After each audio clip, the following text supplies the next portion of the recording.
Les très bons jours, je sens bien que je touche à quelque chose d'universel en faisant ce que je fais. Ça fait vibrer tout cet acte de créer avec les mains. Nicolas Zaric.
On croit souvent que nos morts ont été plus vivants que les morts des autres.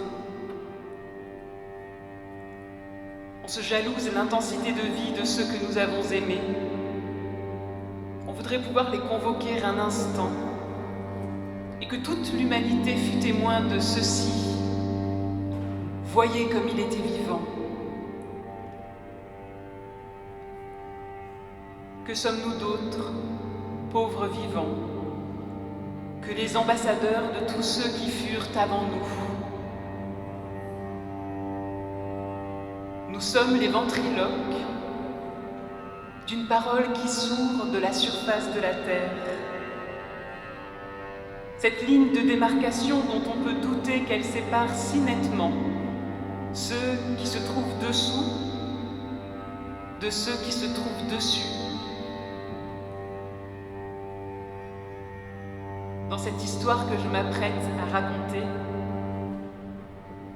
cette ligne de démarcation entre mort et vivant tremble comme la surface de l'eau du lac. Cette flaque immense dans laquelle le ciel semble se jeter et qui émet un tel pouvoir d'attraction sur ceux qui vivent près d'elle.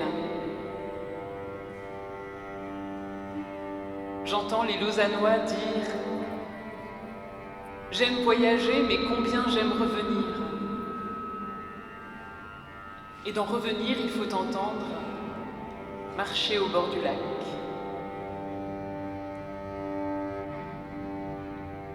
De la maison de Nicolas, on voit en surplomb la tache argentée du Léman.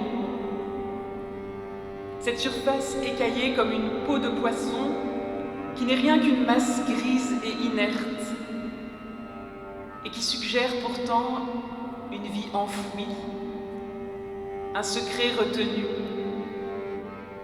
un fantasme de réversibilité. On sait que plonger n'y suffirait pas, ne serait que déception, tentative vaine de pénétrer l'inviolable secret de nos vies. Il y a, au lac, une autre profondeur que la profondeur du lac. Il doit y avoir une façon de le regarder qui en révèle l'envers et en même temps l'endroite inaperçue de nos propres vies.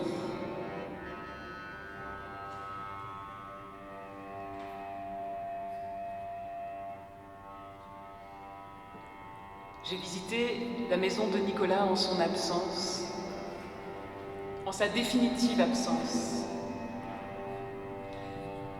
Elle était pourtant encore habitée, sa place vide occupait les lieux. La transparence de la baie vitrée ouvrait une ligne de fuite qui ricochait sur les écailles argentées du lac. La lumière aime jouer sur son dos comme nulle part ailleurs. Et ce jour-là, qui était un jour de giboulée, elle s'en donnait à cœur joie. Un artiste fou démembrait le paysage et le réordonnait plusieurs fois par minute. On croyait voir tressauter les images instables d'un film en Super 8. Je n'avais pas connu Nicolas vivant, et personne dans cette maison ne se donnait de mal pour me convaincre qu'il avait bel et bien existé. Quelque chose d'organique témoignait de lui-même. Je me mettais dans les pas lents de sa femme, qui découvrait pour moi quelques pans de vie, une méthode, des œuvres abouties et d'autres inachevées. Elle n'avait rien à prouver, à réparer. Elle ne semblait pas même chercher de consolation. Elle était mue par une très tranquille disponibilité.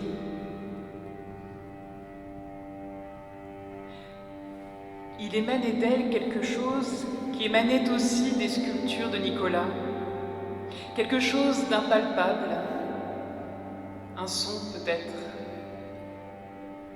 un murmure qui dirait en substance « tout est permis et rien n'est grave ». Je ne crois pas qu'elle souriait beaucoup et pourtant, il me reste de sa présence l'impression d'un sourire. Les sculptures de Nicolas non plus ne sourient pas. Elles sont en elles-mêmes un sourire immense dont elle serait une forme possible.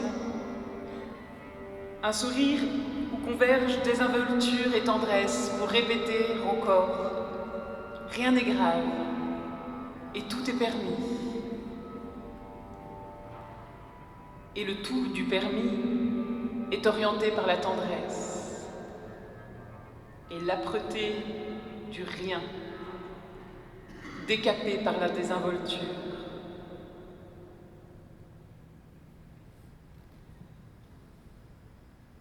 Je suis rentrée chez moi, j'ai tourné le dos au lac et je me suis éloignée. Mais quand je pense à Nicolas, je me dis, depuis ce jour, que cette ligne de démarcation entre morts et vivants n'est en effet pas celle de la surface de la Terre, eux en dessous, nous au-dessus, mais plutôt celle du lac. Et que nous tous nous baignons dans les mêmes eaux, mêlés de vie et de mort, vivants, de porter l'irréductible sève que nos morts ont versée en dépôt dans nos corps.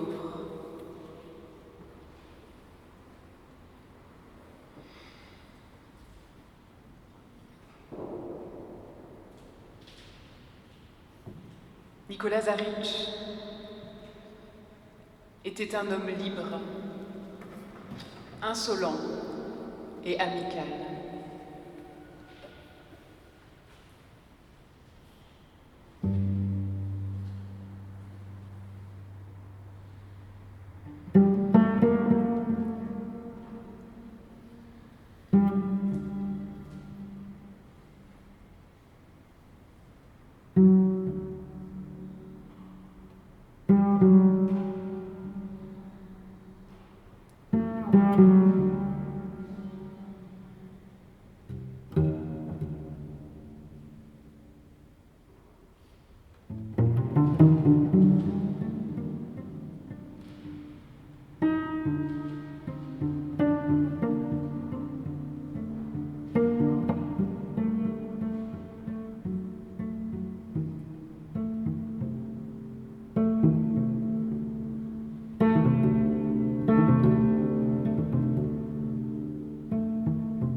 La grande différence entre les vivants et les morts, on la voit sur le corps. Pourtant, le corps est la matière commune à la vie et à la mort. L'une comme l'autre s'y loge, l'une comme l'autre le travaille et y œuvre. Il faut connaître le corps sur le bout des doigts pour en sculpter l'architecture. Parer l'ossature d'un relief si intime et si familier, traiter le corps comme un paysage. On peut voir les doigts du sculpteur randonner sur ces dénivelés.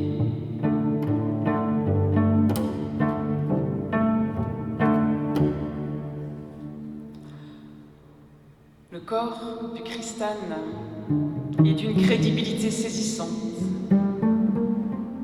À peine est-on étonné qu'il tienne ainsi, aérien, docile à la figure imposée d'une croix pourtant absente. Il manque au crucifié son attelle, sa contrainte. Il tient pourtant là, de son plein gré, et l'on ne sait plus si ses bras s'ouvrent dans l'écartèlement du supplice ou dans une large bénédiction. Derviche tourneur, bénissant à tour de bras, à 360 degrés, dans une ronde infinie, car Zaritch a ainsi placé le Christane sur le pivot d'une tige en cuivre, de façon à ce qu'il puisse tourner sur lui-même.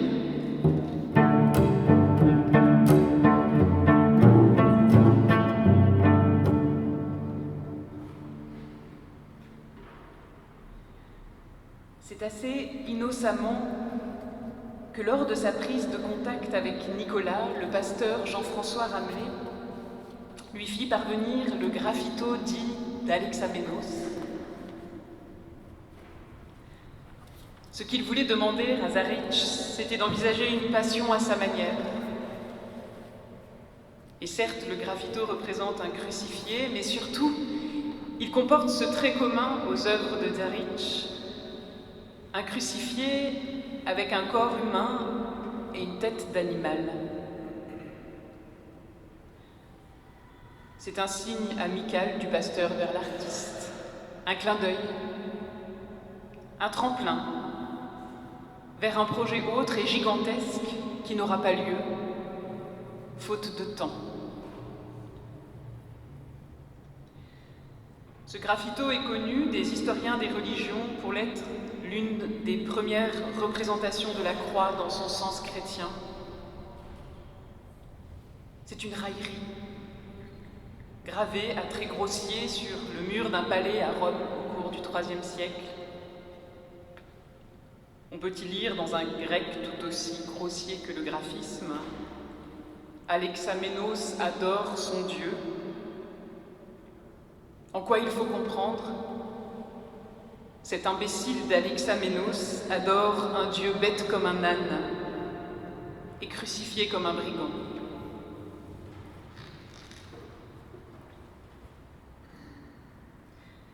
Quelques mois après avoir découvert ce graffito, dans le premier message de Jean-François, l'artiste décline le projet. Il va bientôt mourir. Mais 10 jours avant de mourir, Nicolas demande à Jean-François de passer chez lui, dans la maison où se trouve aussi son atelier et où il a fait installer devant la baie vitrée, où la vue plonge dans le lac, son lit médicalisé. Il a 2 choses à dire au pasteur, et les 2 sont étonnantes. La première, Nicolas demande à Jean-François d'accepter d'officier à son enterrement. La seconde tient en une sculpture montée sur un socle de chêne où Jean-François reconnaît une interprétation du graffito.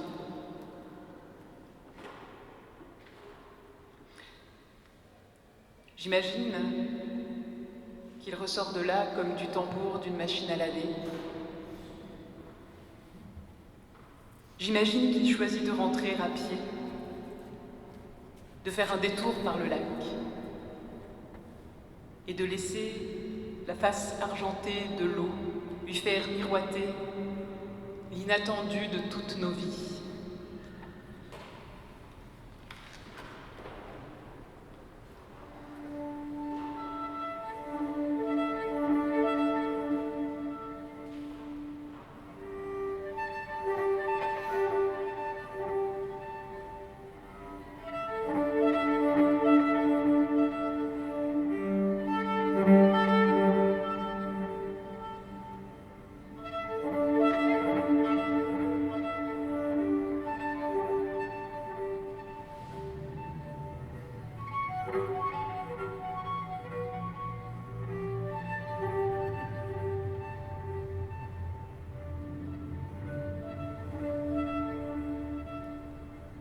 Il me paraît difficile de faire abstraction de la concordance des temps entre la sculpture et la mort du sculpteur.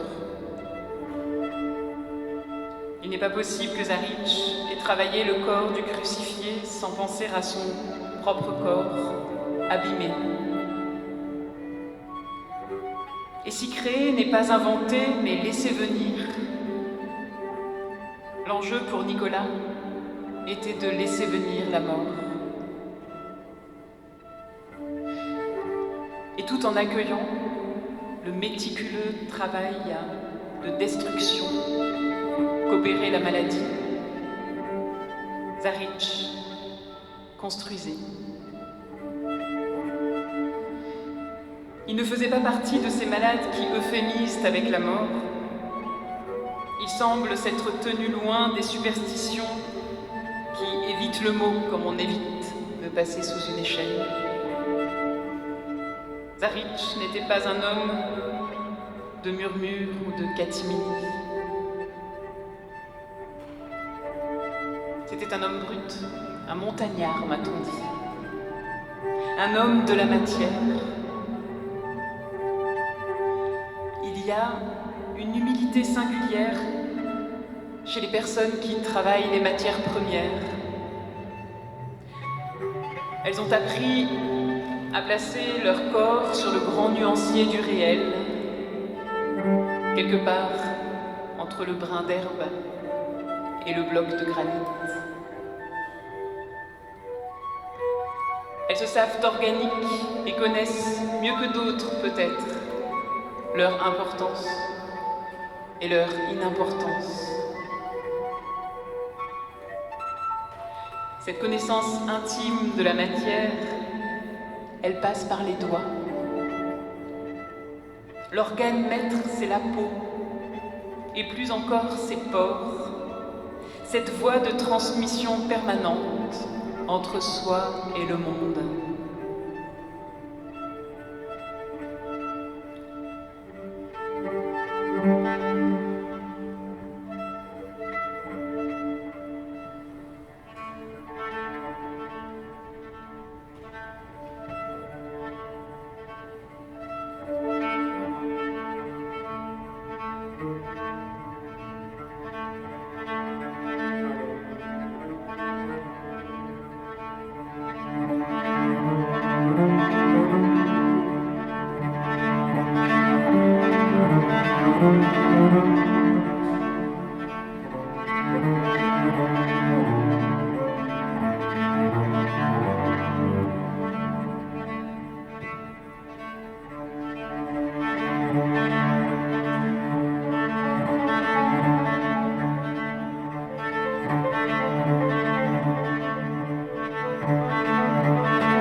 Nous sommes frappés d'un deuil continu,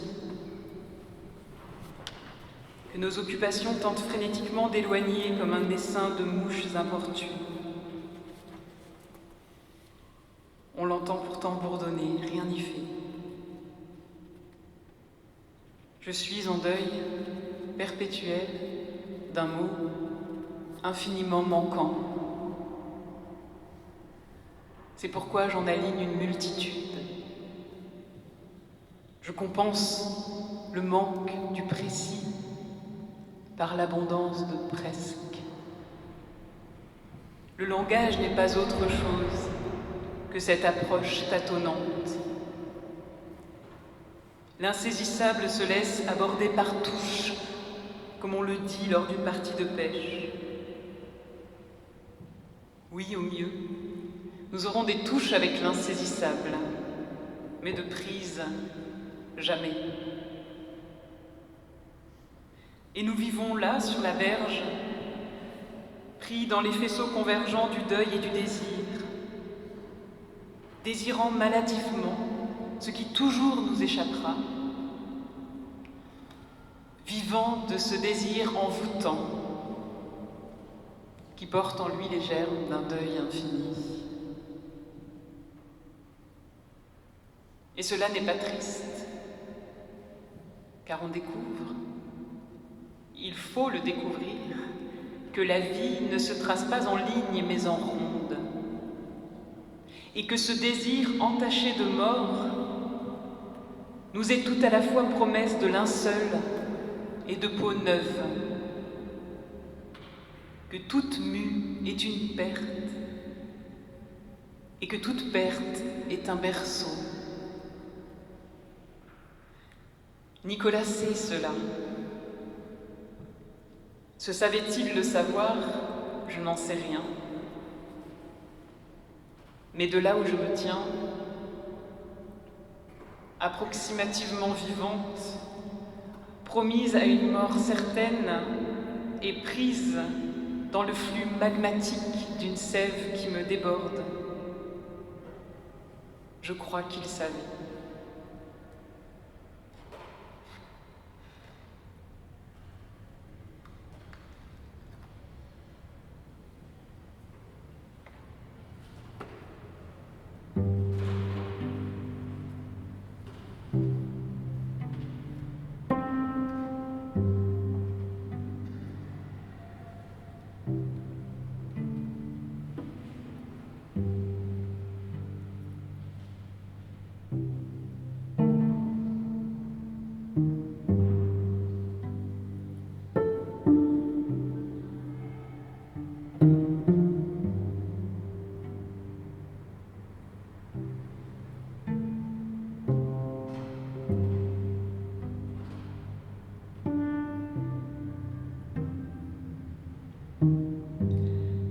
Je suis Nicolas à la trace. Que nous les ayons connus ou pas de leur vivant, tous les morts se suivent à la trace seulement. Demain m'attend une ascension jusqu'à 3200 mètres pour rejoindre le point culminant de toutes ces expositions, le plus beau musée du monde. Là où Nicolas et ses amis ont fait déposer par hélicoptère 4 de ses sculptures. Je suis à la trace un absent. Ce n'est pas la première fois que cela m'arrive. Le premier absent que j'ai suivi à la trace dans ma vie, ce fut ce fameux Jésus, sur lequel courait tant de bruit que l'inconscient collectif en était saturé. Cela m'a intriguée, je l'ai suivi,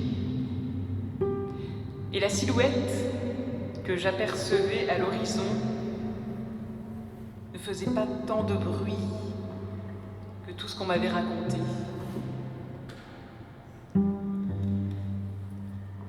Et si j'entendais quelque chose, c'était une qualité inédite de silence.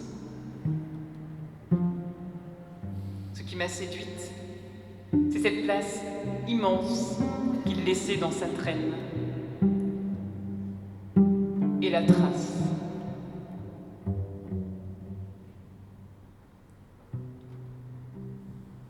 Rencontrer un homme, c'est être tenu en éveil par une énigme, écrit Lévinas.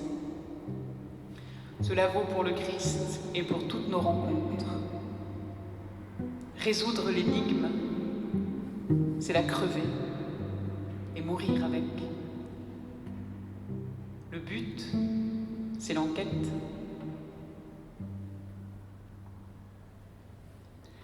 J'enquête sur l'homme qui a sculpté le Christane, parce que je ressens dans cette filature-là le même appel d'air que dans la première. À son insu, Nicolas me remet sur mon chemin d'Emmaüs, brûlante de paroles et de silence. Je reprends contact avec Brigitte Zarich, que je n'ai pas revue depuis ce jour de Giboulé, où elle a ouvert l'atelier de Nicolas pour moi. Je lui demande par mail comment monter là-haut, à la cabane du Trien. Je lui dis que j'ai un peu le vertige et que ce que chez moi nous appelons montagne, c'est en somme ce que les Suisses appelleraient une colline. De ma vie, je n'ai jamais approché un glacier. Elle me répond. Elle trouve cela drôle que je lui écrive maintenant car elle revient justement du Trien. Et elle écrit ceci. C'est difficile pour moi de trouver les mots pour décrire la merveille, la beauté éblouissante, la force primaire, nue et toutes les nuances de l'immensité. Brigitte est anglophone. Je retrouve dans son rapport aux mots cette poésie singulière dont j'adore la musique. Pas seulement la musique. Je pourrais écouter les non-francophones parler des heures de tout et n'importe quoi, car ils agencent les mots avec une créativité inédite qui souvent perce de nouvelles voies de sens. Des voies qu'un francophone sur pilote automatique du langage n'aurait jamais explorées. Brigitte organise cette ascension avec un ami de longue date, guide de montagne, qui a participé à la joyeuse folie de l'installation des sculptures. Nous attrapons François sur la route vers Champé. Il grimpe derrière nous dans la camionnette. Alors, toujours pas de nouvelles de Nicolas? Il n'est pas revenu? Le salaud. Nous sourions. Il dit en une phrase ce qui pourrait occuper une thèse entière de psychologie sur le deuil. Et cette thèse, au final, serait moins brillante que cette salutation lapidaire. pleine d'humour et de tendresse. Il dit cette impossibilité de croire que celui qui fut là n'y soit plus.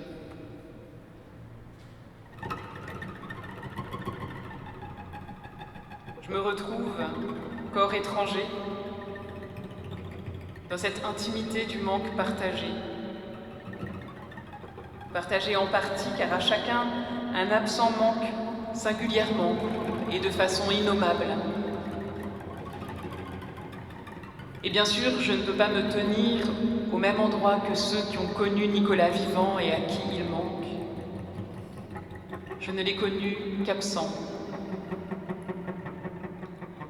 Et pourtant, quelque chose de lui me manque qui me fait monter, en dépit du vertige, sur ce télésiège presque vertical qui, je le jure, défie les lois fondamentales de la physique.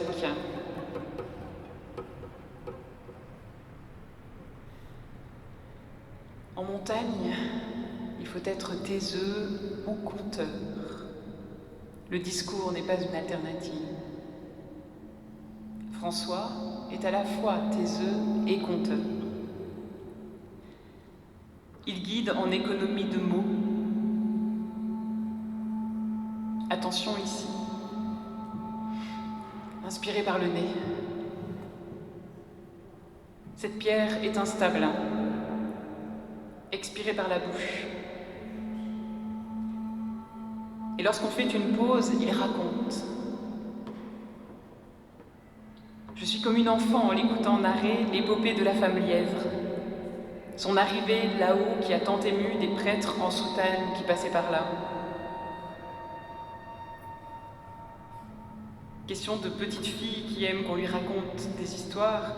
Alors, ils ont aimé la femme lièvre. Ils ont baissé les yeux. Heureusement, l'hélicoptère avait monté une croix par la même occasion et ils ont pu aller la bénir. Je ne comprends pas tout de suite. J'ai oublié que la femme lièvre est nue. Seins nus face au glacier.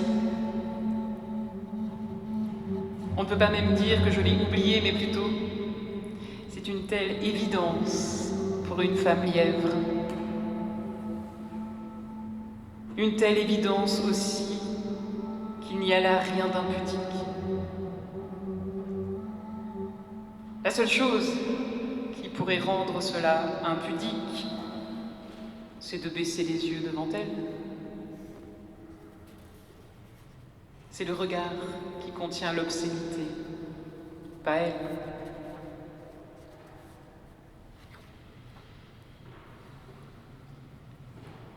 Mais ici souffle un vent du nord qui lave le ciel et les cortex embrumés.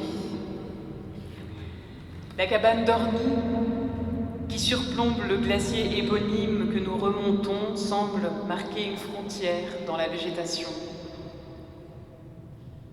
En amont, j'ai reconnu les rhododendrons, les campanules, le génépi, l'arnica, la gentiane. À partir de là, les fleurs ont des noms que je ne connais pas. Inspiré par le nez,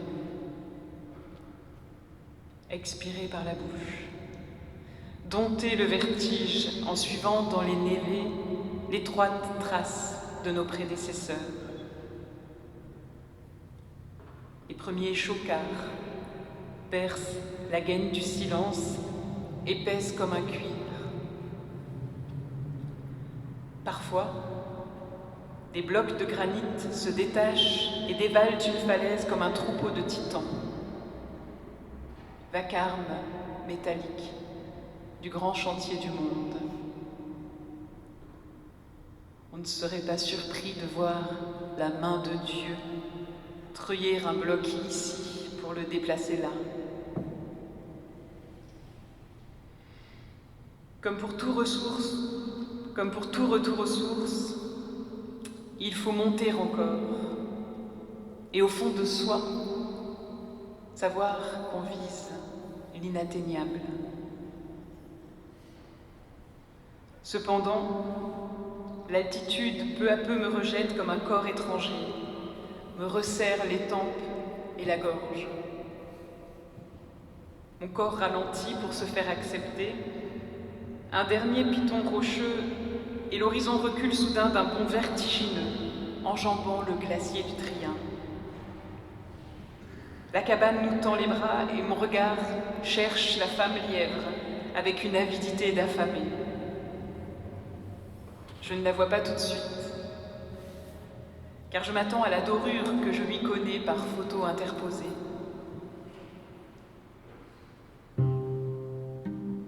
Et soudain, je la vois tout près.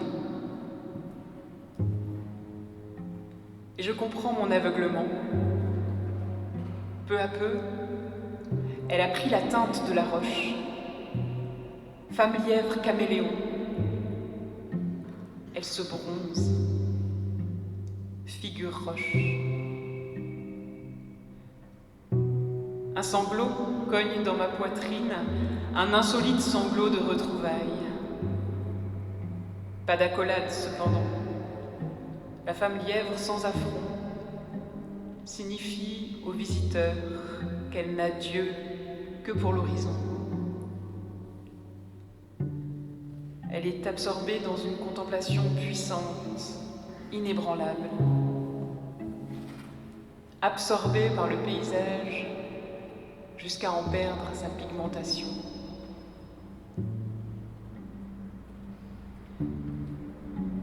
Ici, le silence et l'immensité t'entrent par les naseaux et tu te doutes, comme le dit Brigitte quand elle veut dire douter de soi. Tu te doutes, comme si, palpant ton corps, tu ne savais plus où il commence et où il se termine. Le syndrome de la femme lièvre te contamine.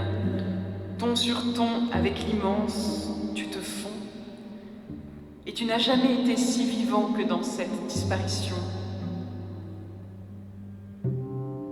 Tu es l'homme animal, réconcilié à tout par la matière première.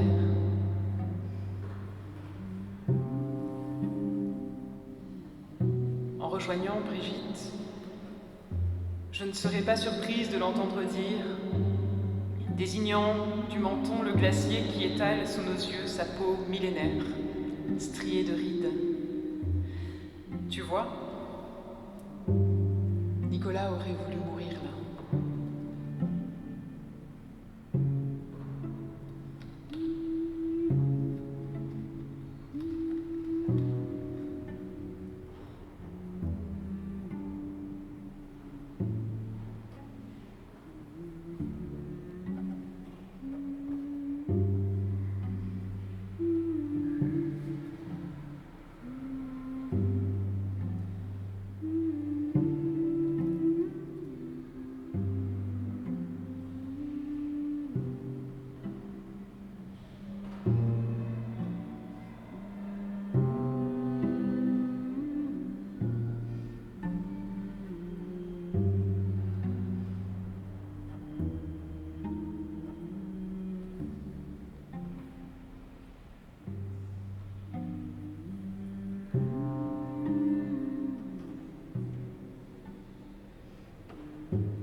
Zarich reçoit du pasteur qui bientôt l'enterrera l'image du graffito d'Alexamenos.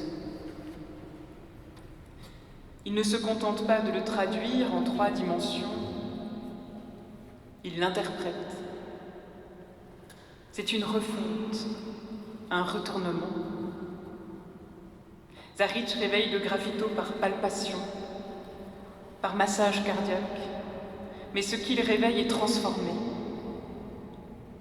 Dans la métamorphose, la raillerie s'est faite tendresse.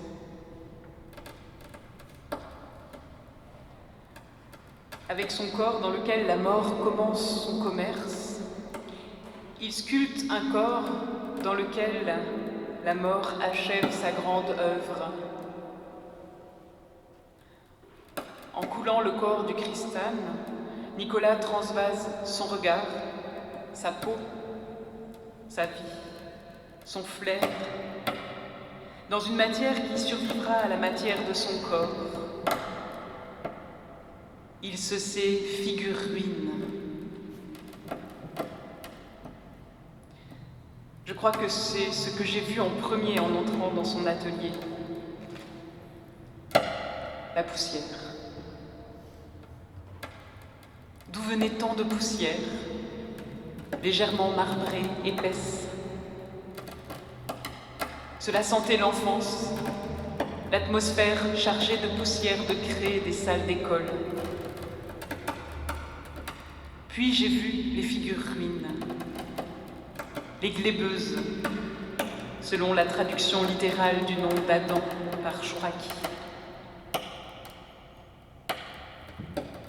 Il y a dans l'atelier de Zarich un coin où se côtoient les glébeuses. Un cheval s'y décompose lentement. Son squelette de fer à béton sort de son corps de glaise dès l'encolure. Le temps dépaisse tranquillement l'animal. L'un de ses flancs tombe en lambeaux, et ce qui fut cheval se ramasse en tas de particules fines au pied de la sculpture. Tout près, un enfant entame le même processus de décomposition, de crevasse en démembrement, dans une fixité soumise pourtant à une tectonique irréversible. En quelque sorte, toute sculpture commence par une figure ruine. Elle est le plein sur lequel Zarich appose le moule. Le moule est le creux que remplira le bronze ou le béton selon la matière choisie.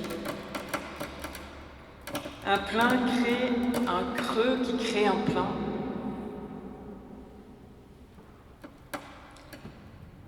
La sculpture a vocation d'éternité, la figure ruine est éphémère. À peine modelée, Zarich la momifie dans un sarcophage de plâtre. Ce sarcophage sera la chrysalide de la sculpture définitive. À 30 ans, Nicolas fait venir quelques tonnes de glaise de Paris. Et ce sera toujours cette même glaise qui le refondra par aspersion d'eau. Du corps ruiné de la femme renarde naîtra peut-être un homme bouc, une femme biche. Il faudra pour cela qu'elle accepte d'être poussière et de redevenir poussière. Poussière pollen.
demander si le Christane figure une crucifixion ou une résurrection. C'est pour cette mise en abîme incroyable qui fait du Christane, tout de bronze soit-il, la figurine par excellence. Contenant le plein de la résurrection dans le creux de la mort, et inversement, vie puissante tournant sur elle-même dans une ronde infinie, vivante, précisément d'accepter de disparaître.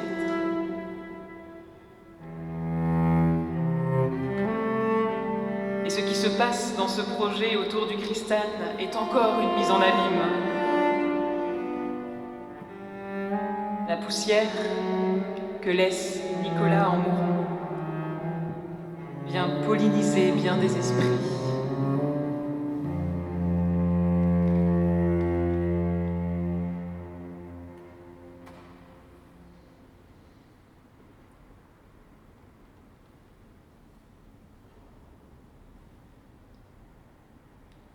Et parce que tu es mort, j'ai écrit.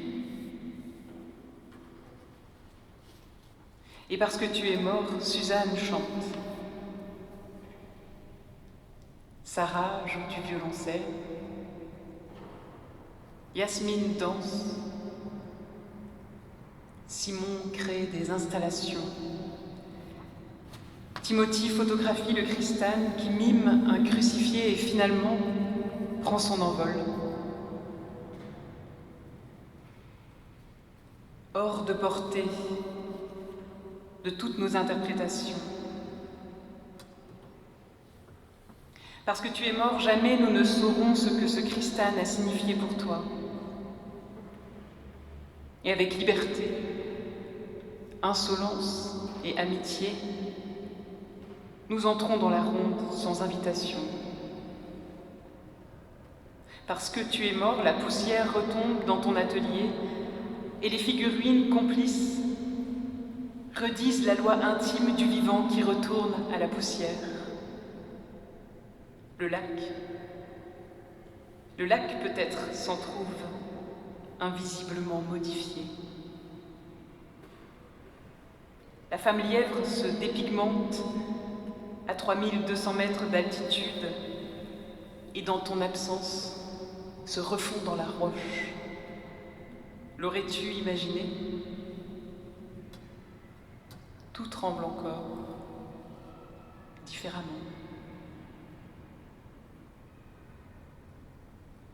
Bien sûr, rien de tout cela ne justifie ta mort.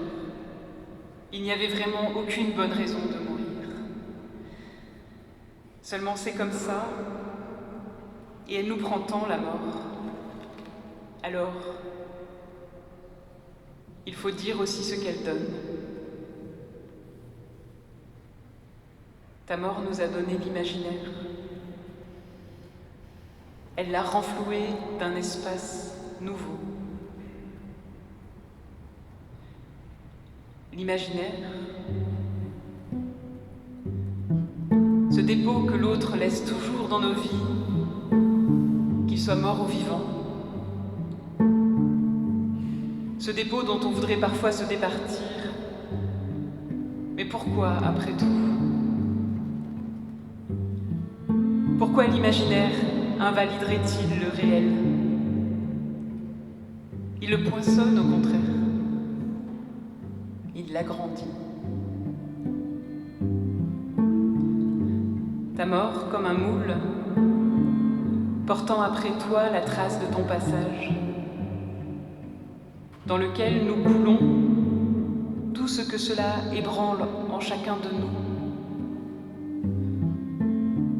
Notre imaginaire t'offre une vie éternelle,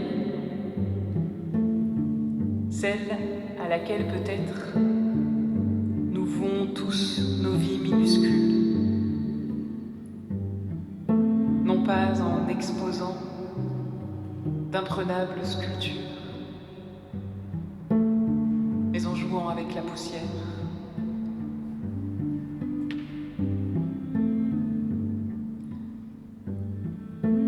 avec la figurine de ton œuvre, nous remodelons une œuvre nouvelle et d'autres après nous. L'éternité, ainsi de suite.